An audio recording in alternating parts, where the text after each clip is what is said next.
Que faut-il retenir du reste de l'actualité? Tour d'horizon de l'information vue par les différentes rédactions d'Euronews.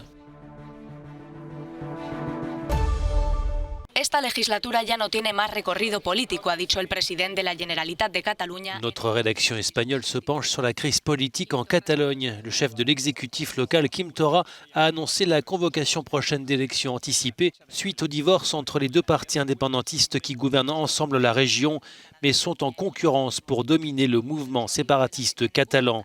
Cette législature n'a pas d'avenir, a déclaré Quim Torra. Il a précisé que les élections seraient convoquées après le vote du budget.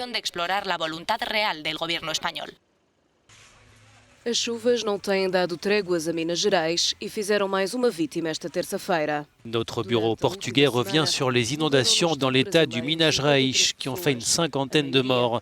Des personnes sont toujours portées disparues. De nouvelles pluies torrentielles se sont abattues mardi sur la capitale régionale Belo Horizonte, inondant des rues et emportant des voitures. Dans l'état, les opérations de déblaiement et de nettoyage se poursuivent. Près de 50 000 personnes ont dû quitter leur domicile après cette tempête. Também Rio de Janeiro e São Paulo sejam afetados pelas más condições meteorológicas.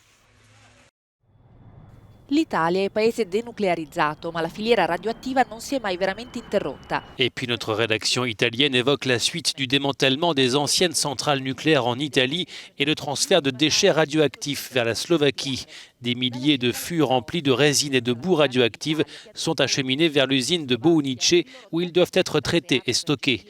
Cela fait plus de 30 ans que l'Italie est sortie du nucléaire.